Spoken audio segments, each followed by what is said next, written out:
awakening is a process where you wake up from the dream to reality as it is. And why does humanity needs to be awakened? Because most of humanity's problems arise from the fact that they are not awakened. An awakened humanity will live life completely, and we can experience that we are living in golden age. Would there be a sense of separation even after awakening? It depends on the level of awakening. When there is a change in your brain, then one can say, okay, there is some neurosynaptic connections that has happened that takes you to that awakened state. That is the first level of awakening. The brain is neuroplastic in nature. Life is nothing but your search for self. In your life, things that happen to you, the people you see, everything reflects yourself. Life is relationships. Everything is relationships. And if these relationships are not all right, then the whole experience of life is not all right. If in these relationships there is conflict, life becomes divisive. We lose connection. We lose the oneness. What is enlightenment is... Hello, everybody, and welcome to Illuminating Dialogues number 38, where I really have the pleasure of talking to Dr. Punnu Wasu today. It's awesome to sit down again with you. Punnu, how are you doing from I'm Switzerland? doing good, Jati. Thank you. And you? Yeah, I'm doing awesome. It's just really good to sit down with you again. We last talked to each other in Illuminating Dialogues number 10. We went through the Switzerland Active Consciousness training. So I'm just really grateful to be through that go through that process, sit down together and share whatever we're going to share today with the audience. So I'm just going to give a short introduction for those who might be coming to you for the first time. Um, and also, I would recommend to people to watch Illuminating Dialogues number 10 because we both went through um, different concepts such as chakras, the subconscious, and also Reiki. Touched on that. So if you've not watched Illuminating Dialogues number 10, feel free to have a look on that episode.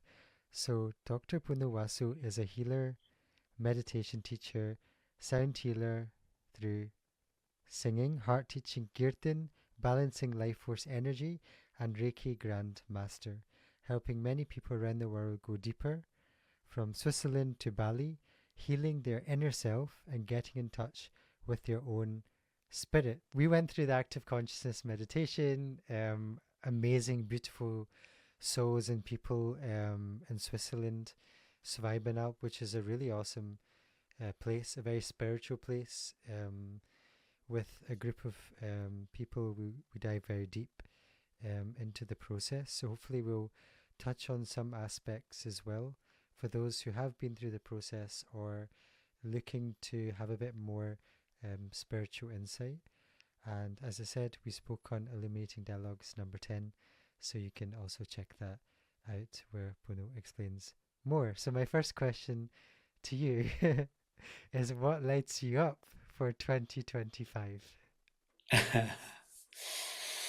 Breath, life, I would say everything, every moment is a blessing. It's gratefulness for all that I have received, and it's just every day is whatever ups and downs goes on, and that's what gives me joy to be alive and to be open up to new possibilities. So Amazing. Um, I'm so grateful that I've been through this training with you because um, it's very hard to put into words how deep we've gone and how, even if it's just 3 weeks, and how, yeah, we just can go through the different nuances and be grateful for these different areas in life. Because as I came back adjusting again to whatever may be happening, whether family, whether work, relationships. It's just trying to be grateful and seeing what is happening and trying to be learning through all of these aspects. So, um, yeah, thank you, I guess, from my side. Um, and I really want to kick off today's dialogue, Illuminating Dialogue. It's a space to journey together, maybe in a space we haven't gone through before, with the speakers, with the listeners, and to enlighten ourselves, but also the listeners as well, to those who listen. So, with that being said, I would like to journey through, if you could help us through the different phases of um, awakening, flowering of the heart, self realization, and God realization. Before we get into these terms, if you could also explain the difference between awakening, because people might heard of that term, and also enlightenment. Mm. First of all, thank you, Jyoti, for this beautiful episode again. And it's always great to dwell deep into these topics, and in fact, I would say experience that what we talk about and what we go through. So, what is awakening? Awakening is a process where where you wake up from the dream to reality as it is. Life this way is so ordinary that it is extraordinary. One feels that how one has always been. So, most of the humanity is in the state of daydreaming. Of course, in the night we have these dreams, but also daydreaming. It is essential that they become free of daydreaming, which we call awakening. And why does humanity needs to be awakened? Because most of humanity's problems arise from the fact that they are not awakened. An awakened humanity will live life completely. And we can experience that we are living in golden age. And what are the benefits when we are awakened? Is we experience unconditional love, limitless joy, causeless bliss. So there are many stages of awakening, and there are many ways. The four different stages of awakening is um, awakened states, they come and go like waves in the ocean. They keep coming. Suddenly you realize, okay, I've touched this point, and then it goes away. And in the awakened state, you could still get hurt from situations, from challenges, from problems. Still, there could be pain, and you are very much there with the pain, even though you are in an awakened state. To be awakened is to be in a permanent state, a state where you are no longer there. You have clearly realized that there is nobody there to become awakened, and you are gone. And you do not get hurt, you do not get pain. It's very different state. So the awakened state is very different from what we call the awakened one. Um, when you are truly in an awakened state, it does not matter where you are, who you are, what you are, whether you are alone or whether you are in the crowd, whether you are at work or whether you are at home. But when the awakened state is very weak, then certainly you would be more comfortable staying at home, not to be in the crowd. So many times people, they have this notion, would there be a sense of separation even after awakening?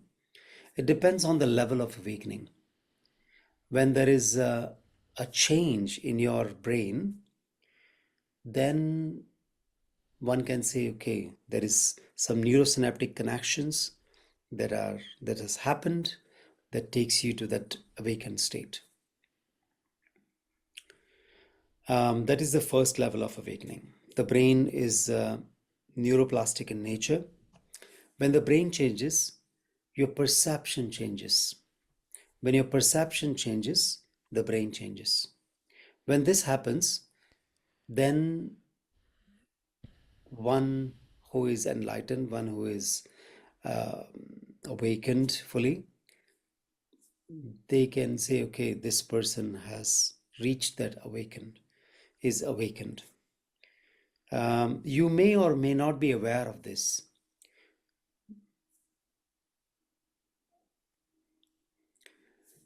Um, there is also this brain changes. There is a level of numbers that you can experience. Okay, this much it has flowered. It's like a sapling growing, and you can see, okay, this plant, this sapling is growing, bringing out the leaves, branches are growing. So that's how happens in the brain when this neurosynaptic connections happen.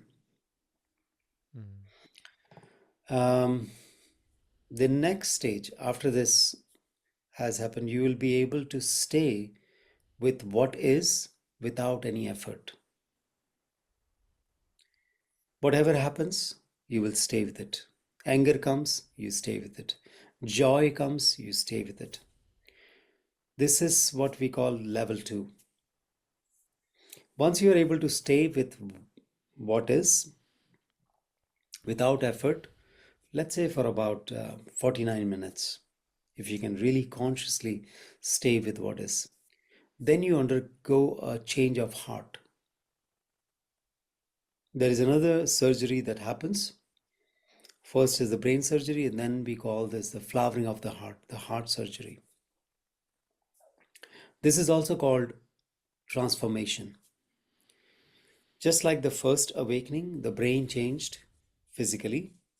Now the heart changes physically as well. We call this awakening level 3, flowering of the heart. After that, you're staying with the what is without effort, keeps on increasing until it becomes 24 hours of the day. And it becomes natural, like breathing. At that point, a person reaches in a fully awakened or enlightened state. At that point, the sense of separation and the self are completely gone.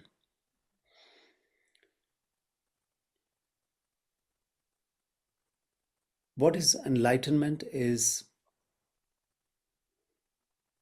moksho nam jivasya vimukti.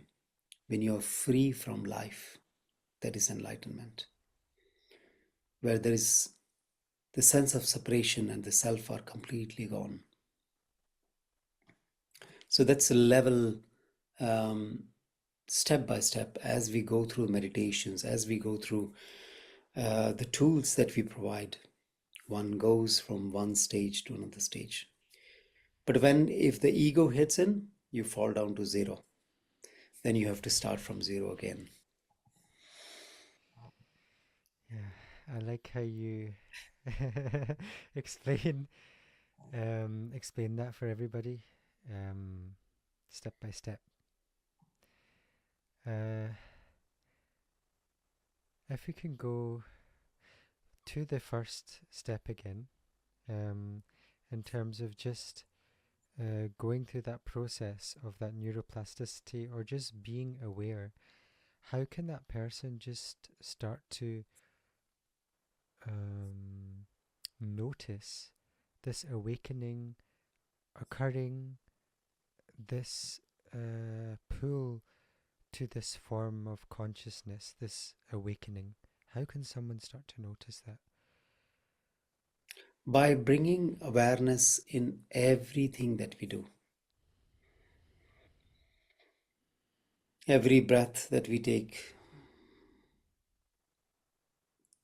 I always give an example that small things, the daily chores that we do, the moment we wake up, the moment we go to the toilet, brush our teeth, take a shower, have a cup of tea, have your breakfast, everything that we do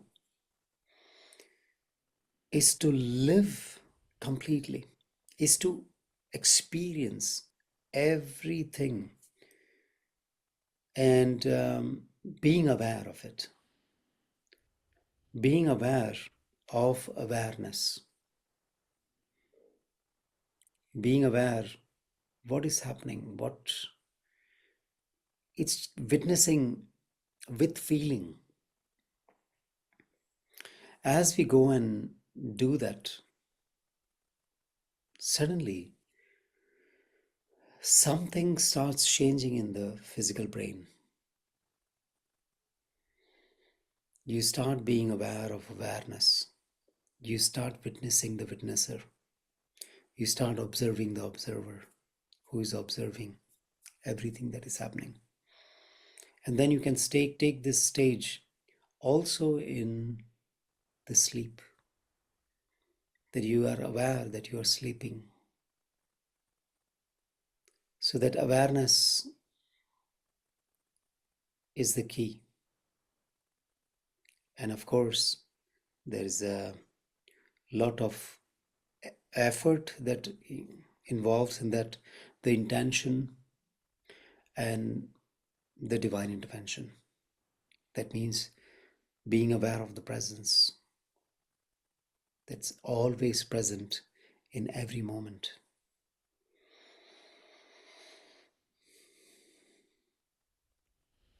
Um, yeah, because often I think this was really beautiful exercise, having breakfast in silence. And often I notice my attention, oh, I'm just eating mechanically, and then, okay, I'm aware. It's so strange how we can just come in and out, in and out. Um, it's so simple but so powerful. It is. um, for my heart, the level 2, I think you said, sitting there, because I used to run away a lot from the emotions, like negative emotion, Mhm. but actually sitting down with the anger actually made me more compassionate to anger, or sitting down with fear made me more compassionate to the fear. Mhm. So, what's the difference between the flowering of the heart and self-realization and God realization? How how does how does a shift in perspective happen at that stage? So before I go there, let's go through what are the benefits. What are the benefits of awakening? Sure. Um, what happens to an individual when he or she is awakened?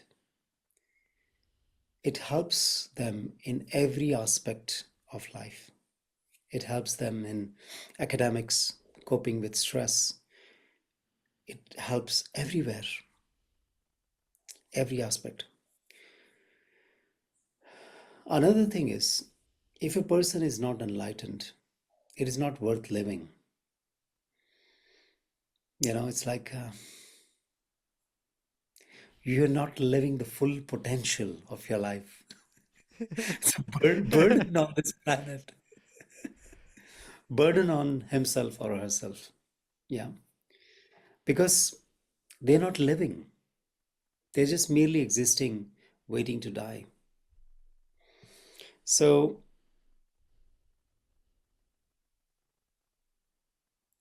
if one is not enlightened, thought is flowing all the time. Past is flowing to the present, passing from the present to the future. What is there is only the past. Future is not there. Only past is flowing, and past is dead, like dead matter. Most of the time, what we are eating is dead food. Most of the people do not know what to eat, how to eat. When one receives, when one gives you a real food, you'll run away from the place. What one is eating is dead food because of the past. Or similarly, these thoughts are dead matter. So people don't even realize that they're not living life. You know, there's no joy in life. There's no pleasure in life. Only when one becomes enlightened, you feel, aha, this is what it is to live. Then everything becomes heaven. It's paradise. And many times people are searching for this paradise here and there. You are in heaven, but you're saying, oh, it's hell. So once you get enlightened, once you get to that state, um,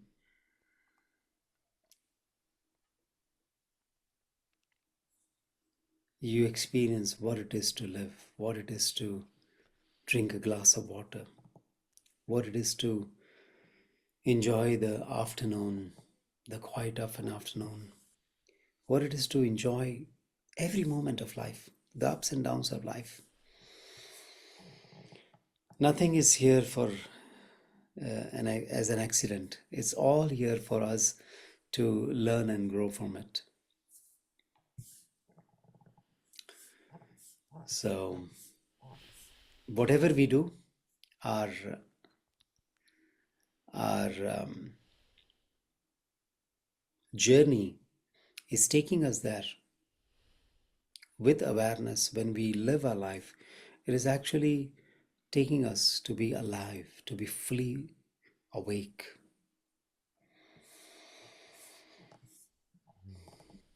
Okay, now we can go through the Yeah, questions that you had. I think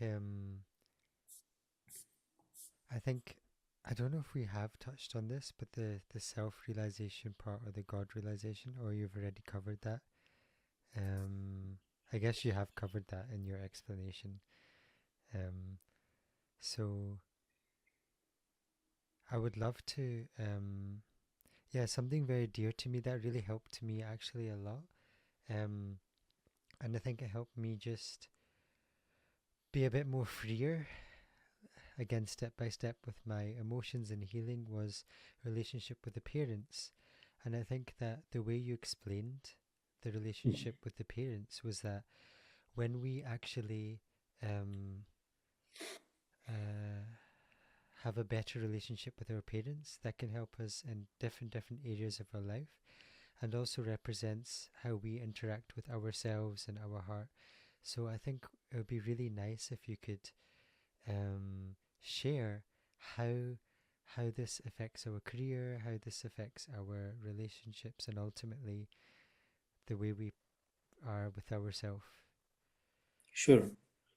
Um, the parents process is one of the biggest process that has helped millions and millions of people because what is relationships? Relationships are not just part of life. Life is relationships.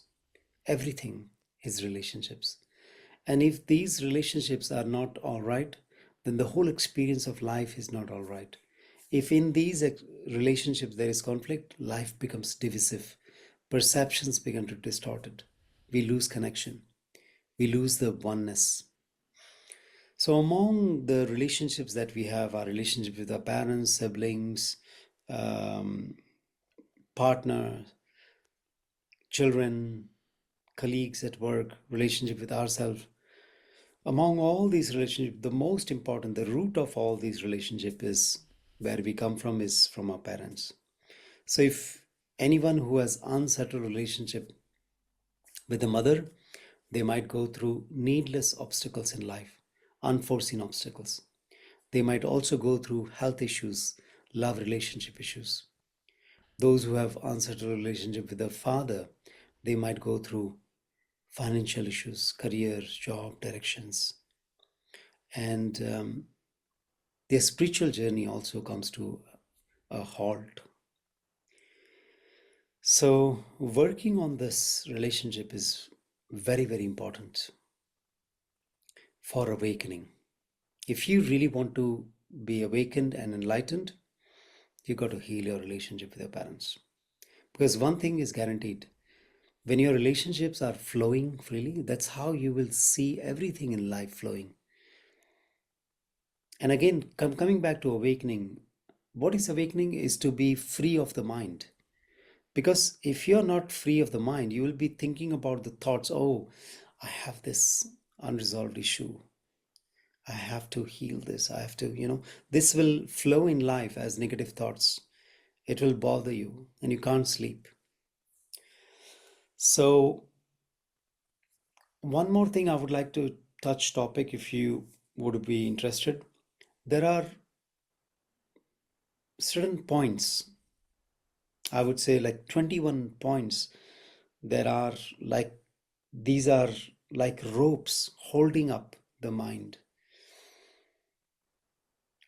to be free. So they are like, the mind is stuck with these points. As you become aware of each of these points, the ropes which are holding it, these ropes, as you become aware of these, those ropes are being cut or loosen, and then you become free, making the self dissolve quickly. So if you want, I can dwell a little bit deeper into this. Yeah, let's go for it. I think if the conversation is flowing this way, then we can go. So for all these points, there are three ways to help one grow. So these conditions, the 21 conditions, practicing externally these conditions in your daily life, wherever, whenever possible, that's one thing. Second thing, becoming aware that you might not have these qualities. You have to be really sincere with yourself and not to, you got to see yourself really in the mirror of consciousness and see that, oh, I don't have these qualities. Only then there is a possibility of getting those qualities. The third thing is you have to have this bond with the divine, personal connection. And you got to ask for these qualities. You got to pray, and your prayer would definitely be answered when you have this bond with your personal divine. So the first condition for awakening is you got to see lack of passion. Because if you are really passionate, you will be into it 24/7. The passion has to be there. The difference between passion and desire, a desire can be dropped, but passion cannot. You live to have this. Desire can turn into passion if you know the gravity and the need for it. To have passion for awakening, you must first understand that you are suffering. And there are and there are three types of suffering. First is physical suffering. When the needs of body are not met, you will have physical suffering. Second is psychological suffering. As long as you have the mind, you will have psychological suffering. When any of these six needs of the mind are denied, you will have psychological suffering. What are the six needs of the mind? First is certainty. You want to be certain. This is me all the time.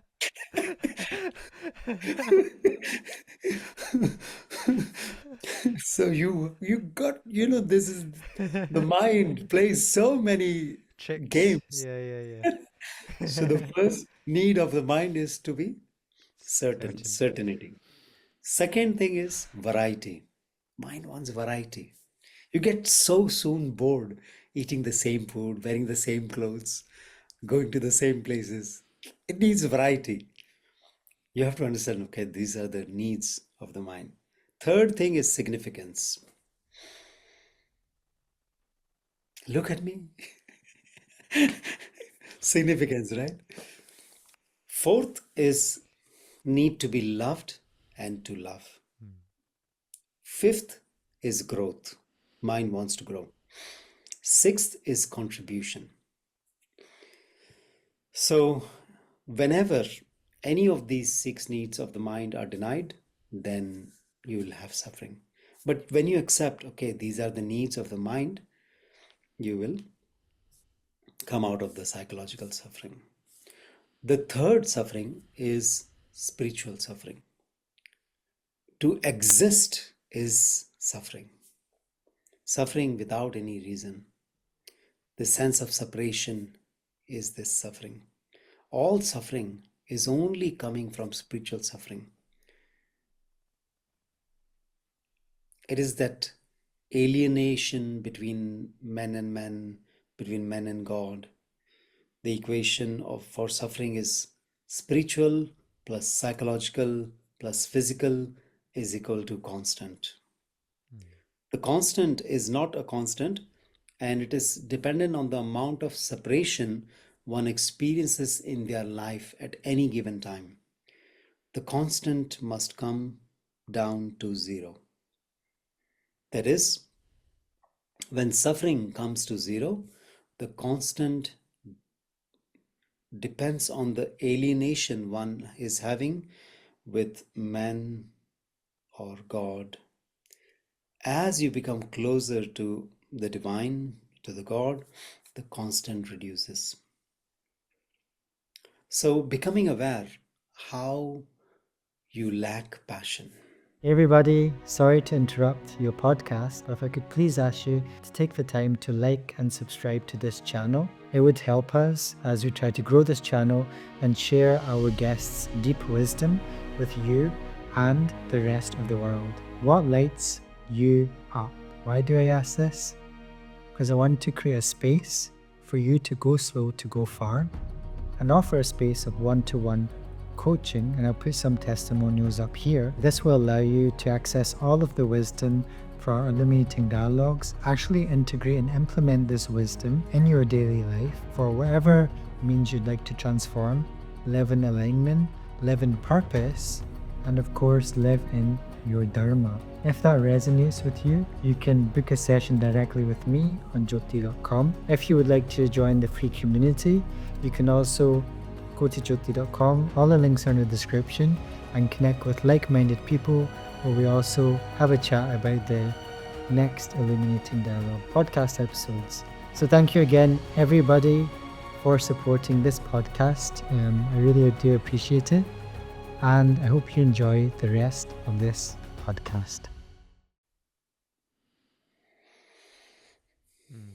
I think the way you explain it, so it gets to the core of, I think, anyone is in their walk of life. It gets to the core of their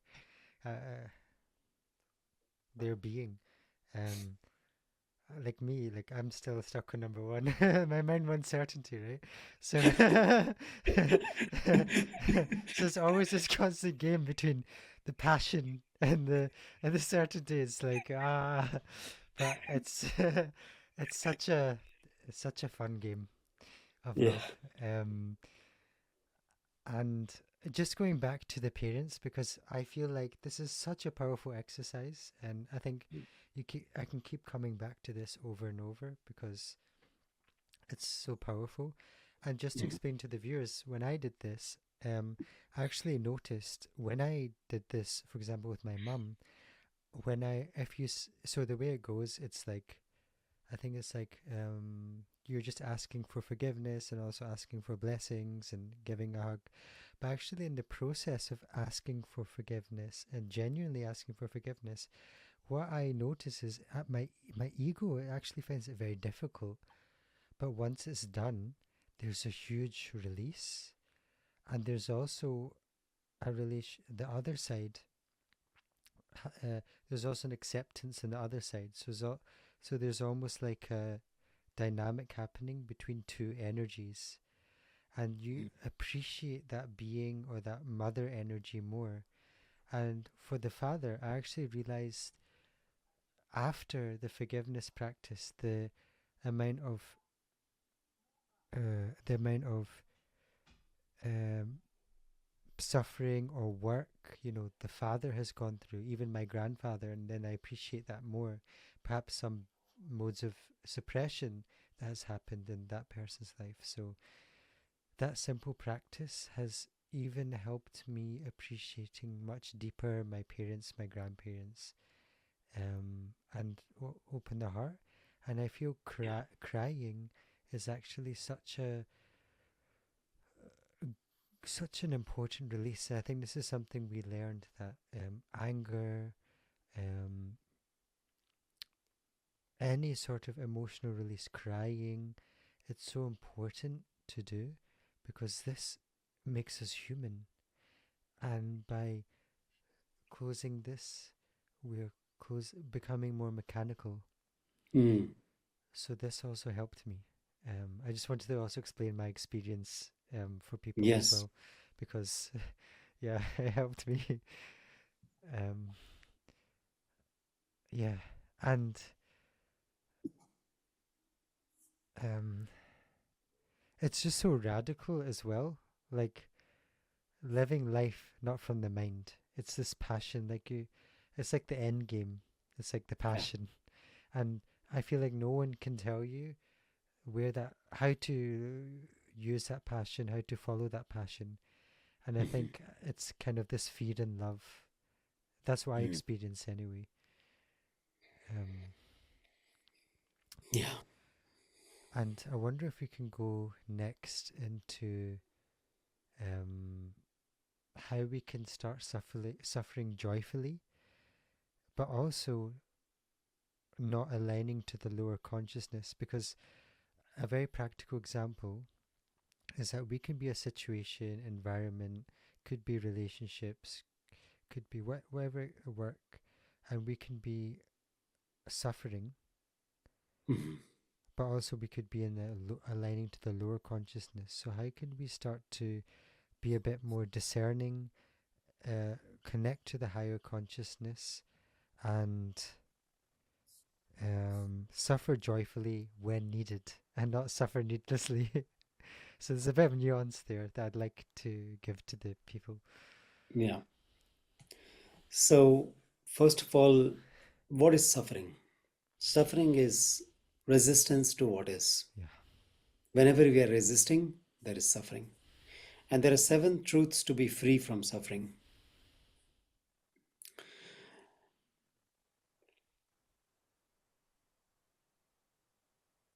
These are very, very simple steps. When one follows these seven truths, one can be free from the suffering. The first step is we have to understand that everything comes from one single source. This source, you can call it divine, you can call it God, you can call it energy, you can call it universe, whatever you want to call it. Everything is coming from this one single source. And there is no beginning and end to life. It's a continuous flow. Second truth of about suffering is when you identify this source, you will not differentiate between good or bad.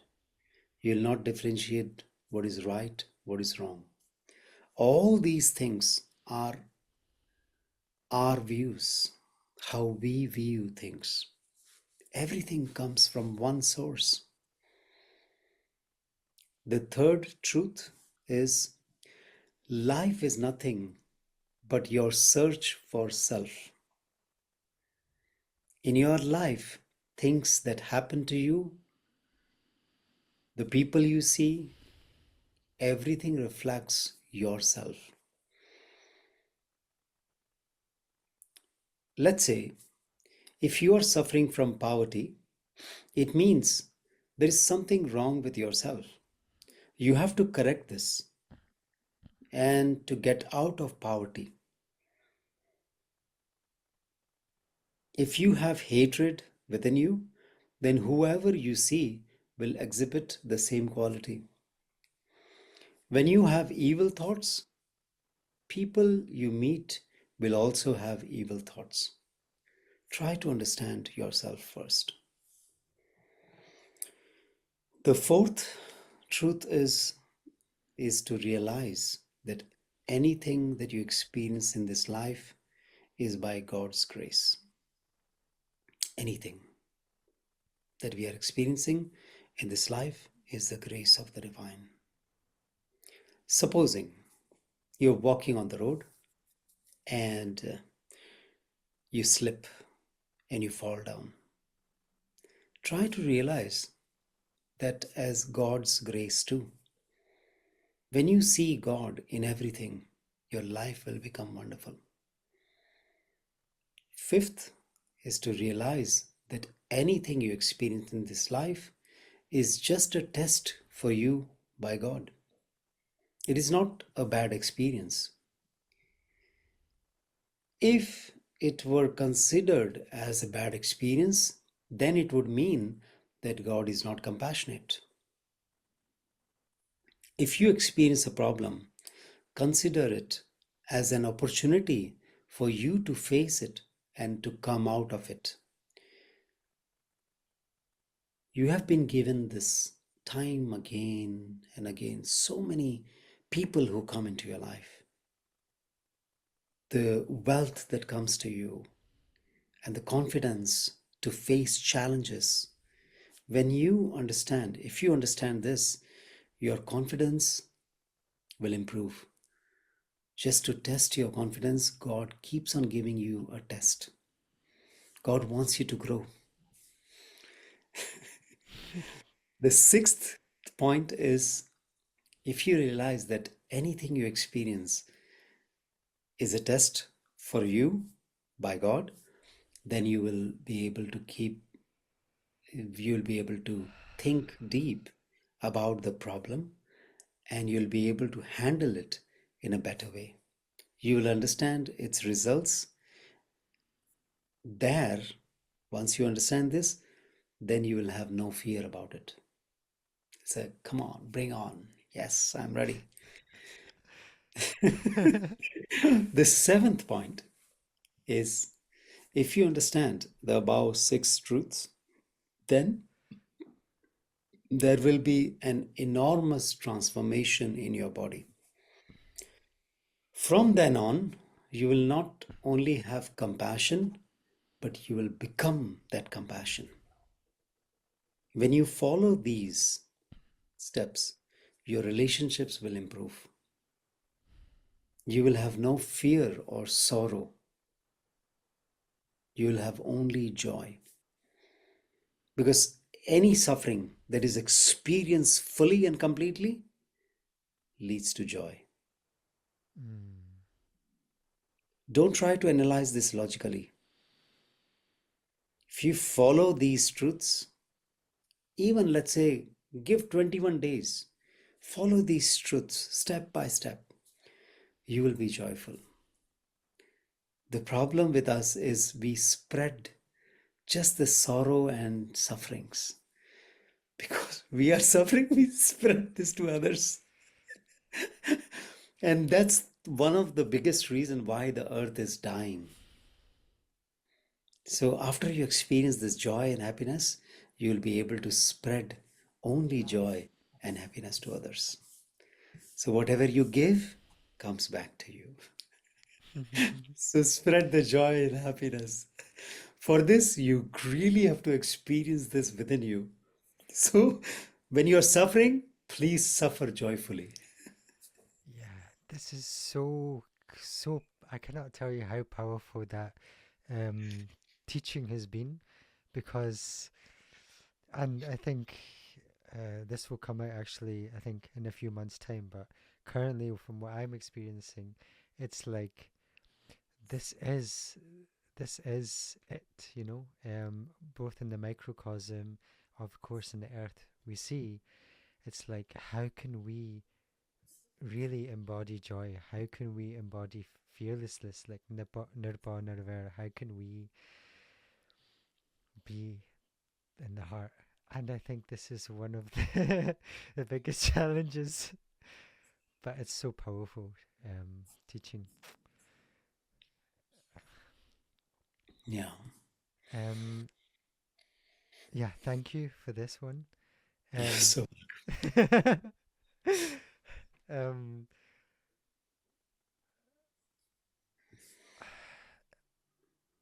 confronting fear, if we can dive a bit deeper into this, because this is something I'm personally going through. I think also the collective for 2025 mhm, more and more. How can we notice these games um, of the ego mhm, and start to really confront the fear, um, and and process this? mhm.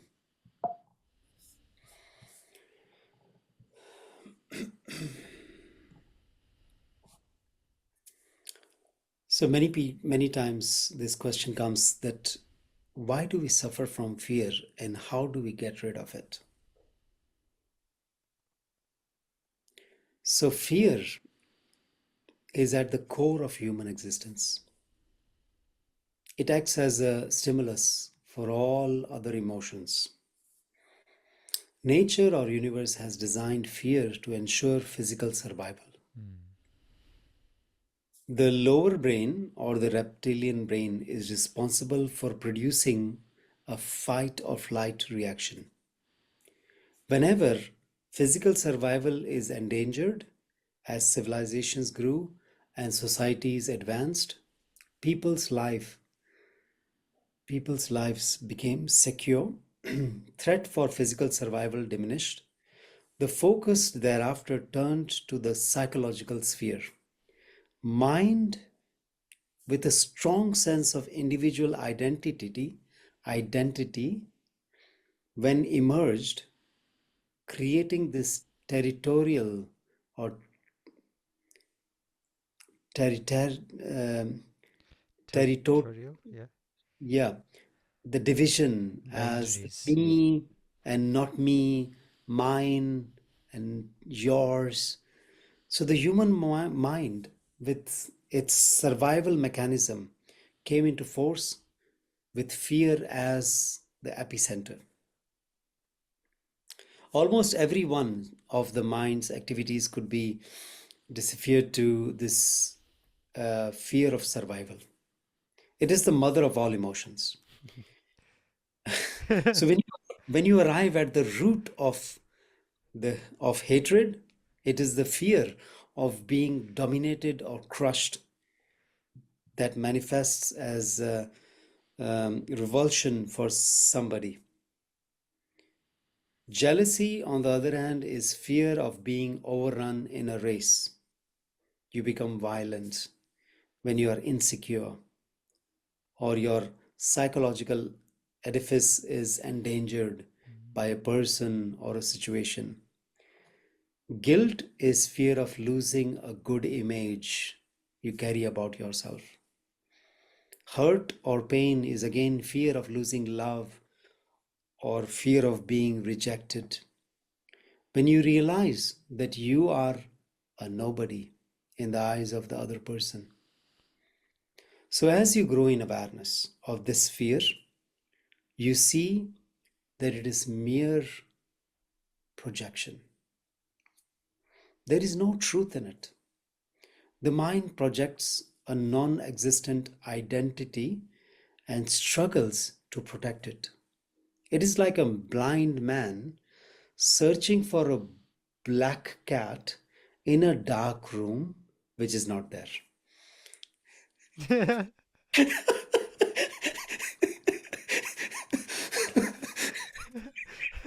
Welcome to life.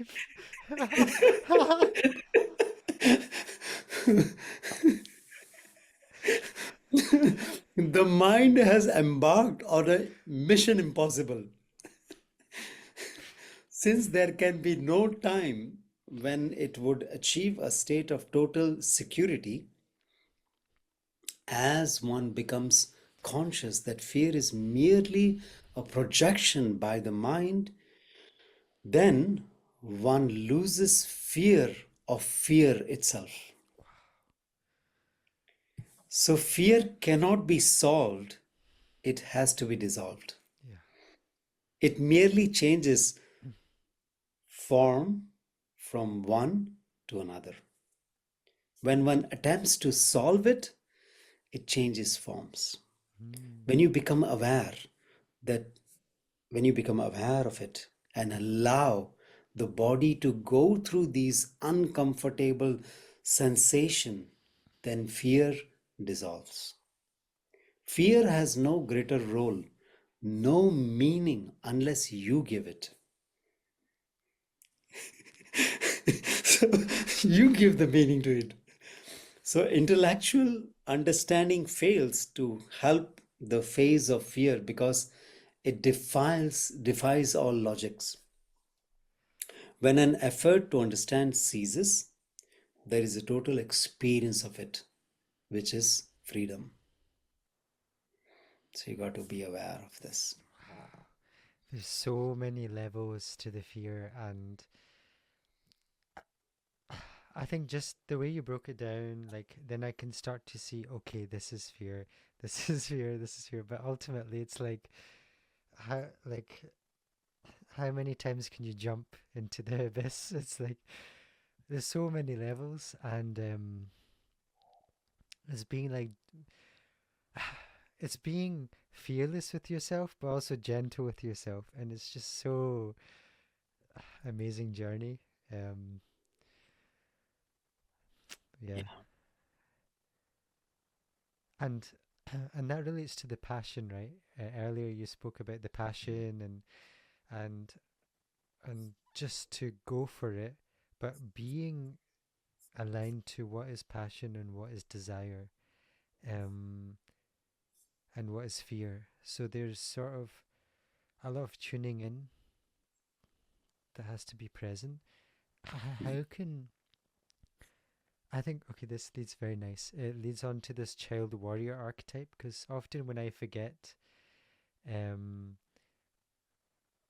sometimes I can be too much in the warrior or too much in the child.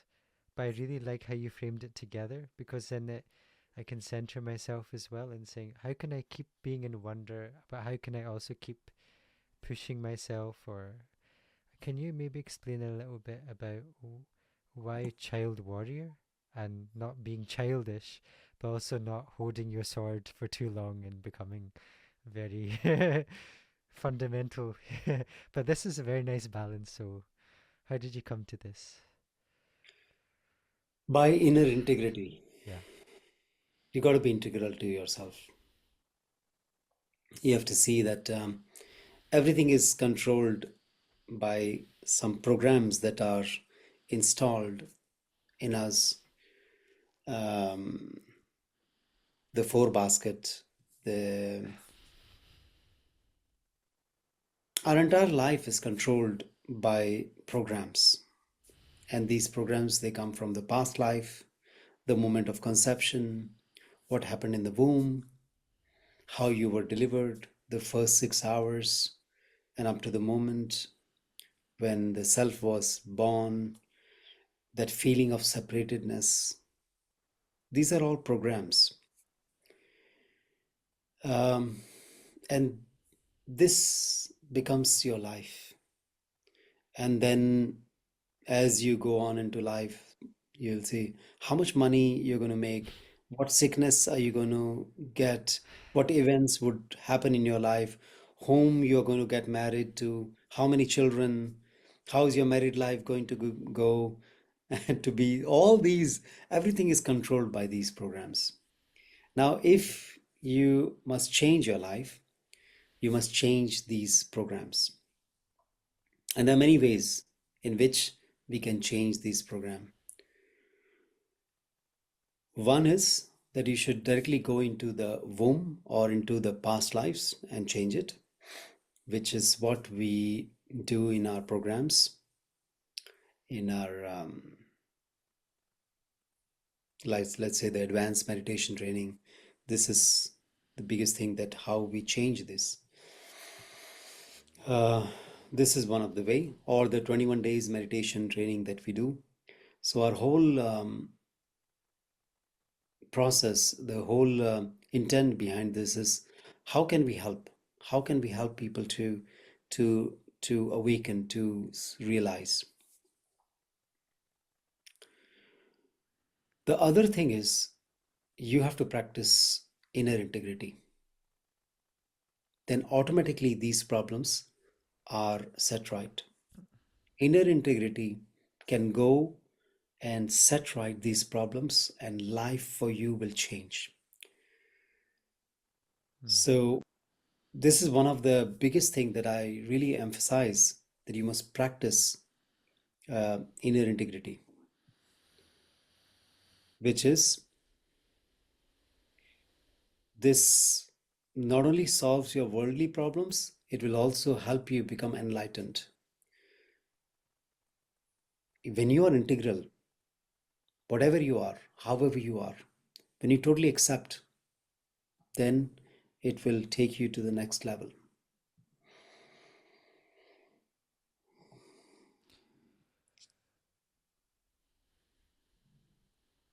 Stay with whatever arrives. If there is jealousy, you stay with it. If there is anger, you stay with it. That is the only truth at that given moment. Whatever is there, fear is there, you stay with it.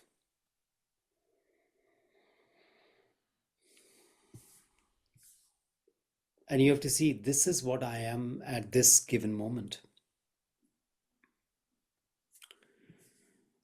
When there is no inner integrity, the the connection between you and the divine is not clear. Mm. There is a big wall between you and the divine. And when the contact is not clear, it becomes very difficult to the divine to give you grace. Mm. The divine is concerned, it is very eager to give you grace.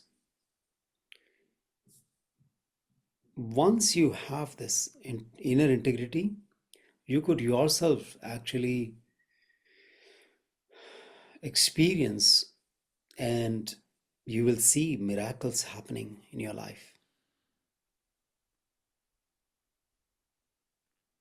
Your greatest joy would be to discover your place in this big scheme of things and work to fulfill your destiny, whatever you are, here for destiny. So being integral, whatever you are, however you are. I think we also took you in this journey of inner integrity in the Mm. Mm. process of 21 days, if you remember. Yeah, and yeah, it's a really beautiful journey because you have to confront yourself. Often I find, if I'm not being integral, if I don't have enough integrity, it's like a tree in me, and the branches or the leaves cannot shoot unless the roots have gone down a lot. But in order for the roots to go down, I need to confront fear. So it's it's a constant, like, you have to sit with myself and have to be like, where does that come from? And often the mind, my mind anyway, is often like there's also like concepts of like the divine, or but I have to find out what is concepts here, but like what is actually this inner passion, what wants to unfold through me, right? And it's such a hard, challenging. It's beautiful, but it's such a challenging. I mean, that is life. So, yeah, thank you. Sorry, I was rambling a bit, but um, so after we go through this process, child warrior, um, I would love to actually explore, and we've had a lot of episodes that touched on this point, so we keep looping back to this point, and I think it would be very nice to address. It's transcending the ego versus seeing the ego, because in a lot, I think we talked about this actually in a few podcasts ago. It was like the religiosity aspect or the overly humble aspect. Um, and seeing the ego in that way, which is actually a barrier to um, like our relationship with the ego, and how we can start to see it and see the patterns. So if you could give us a bit of nuance there, that would be really helpful. I don't know if we touched this in the previous episode about the games of ego, Yeah, the ego plays. Did we? I think we didn't go into that much detail, especially on this over humble approach. Yeah. Mhm. So we have to understand that ego keeps on playing games. Okay. Um, and these games keeps us tied down. The first game that the ego plays is domination. Want to dominate. The second game is refusing to be dominated. Third game, I am right. Fourth game, you are wrong. And let me tell you how wrong you are because I am right. Right? The fifth game is survival. It wants to survive. It wants to fight. It's like a bad politician wants to be on top. It knows it's wrong, but it wants to fight, right? Wants Yeah. to prove, no, no, no, I'm right. So that's fifth, survival. And if any of these games doesn't work, then ego becomes a philosopher. It philosophizes things and it puts a mask, it hides itself, it puts a mask. So we have to understand what ego is and how it plays games, and how, because of ego, how much we are hurting others and hurting ourselves. And how these games keeps us tied down and there is no learning, there is no growth happening. Understanding what ego is, when you go into the depth of ego, when you go inside yourself and look for ego, you'll be amazed. You'll find something completely different,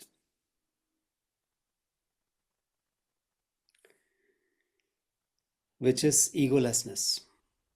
But this layers of ego, these layers, these games doesn't allow us to go deeper. So first you have to understand that these are the games that my mind is playing with the help of ego. Um, Another thing, the understanding of what ego is. Ego is nothing but pure darkness.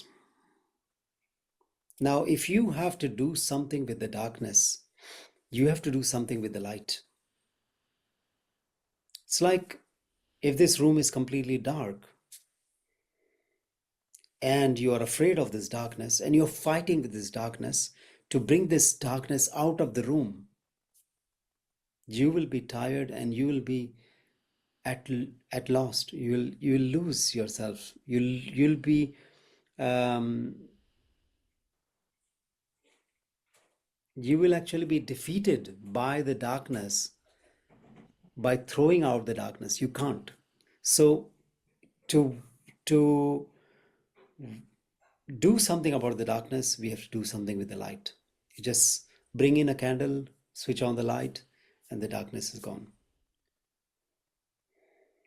So we can't do anything directly with it. We have to have an understanding.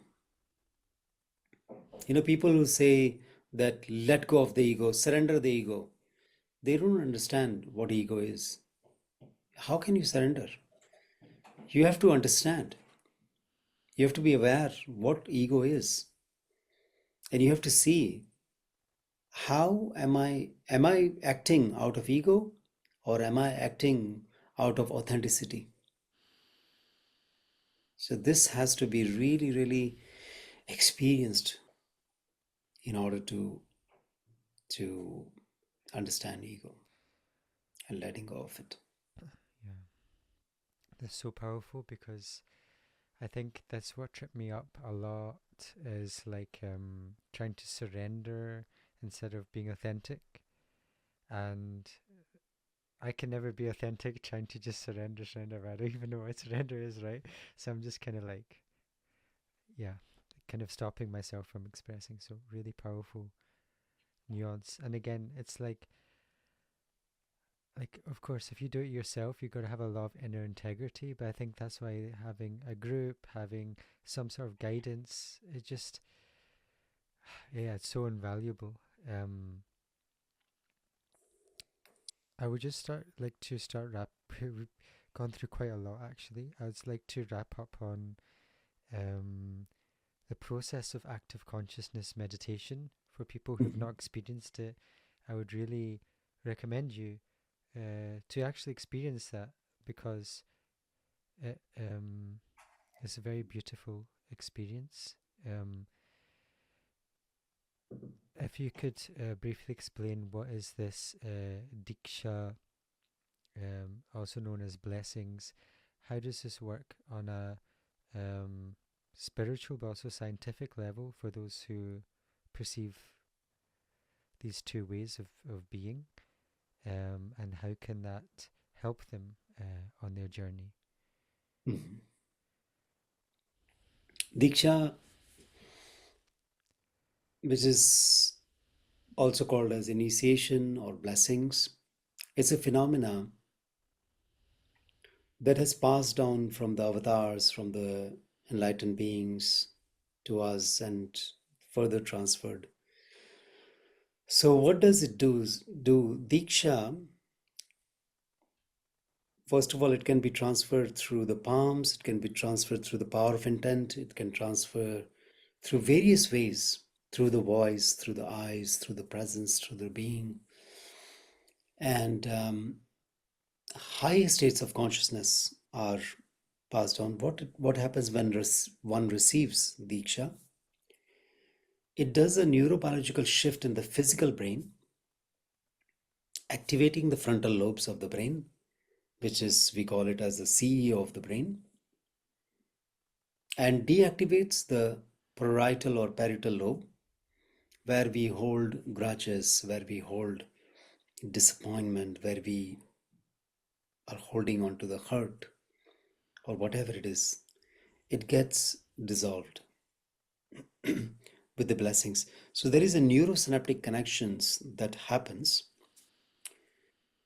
and it's like a aeroplane which is on the runway is wanting to take off the land. What it requires for this plane to take off is a tremendous velocity. Diksha is that velocity that helps our processes. It speeds up our processes. And the intent behind the Diksha, the blessings, is to set humanity totally and unconditionally free from the suffering of the mind. Suffering is never out there. What is out there is just problems, challenges, situations in everybody's life. Suffering is internal. So when we experience this phenomena, when we experience this Diksha, it takes us to a causeless joy, causeless bliss within the receiver. Takes you to a very divine state of existence, connecting to higher consciousness. From that point, when you take decisions, when you take whatever you do in your life, it's a completely different perception. It's a completely different way, outlook to a situation. So in nutshell, this is what Diksha is. And there are many, many scientific experiments that are being done. I also had one of my Australian friend who were taking photographs before and after Dikshas, and we saw how the brain structure changes. Wow, that's so cool. And yeah, that's really powerful. And I think something we need in what's happening. So, and as we begin to wrap up, um, I noticed you said families who eat together, play together, pray together. Mhm. So, do you have a message or just simple uh, insight into this concept that people can take forward through 2025, maybe in the next 5, 10 years as well, for people to really um, perhaps experience that or, yeah, a little push towards that direction? Yeah. What's coming to me right now is, life is too short. Enjoy every moment. When I say enjoy every moment, that means with your relationships, with your family relationships, let's say your children, your partner, your parents, if we can bring these three things together, play together, forget whatever happened in the past, let go of that because the past is past. Let go, play with them, pray, meditate with them, spend some time with them, and eat together. Eat, pray, play. And you will see families that they do this together, they stay together. There's no more joy than experiencing that love in the family. Then that takes you to a higher stage of awakening and consciousness that inspires you to do better. If we want to better this humanity, this world, we need to better ourselves. So the journey starts from you taking that giant leap, that step, or maybe a baby step. Let's say baby step. Okay, I'm gonna let go of the past. I'm gonna be in the present.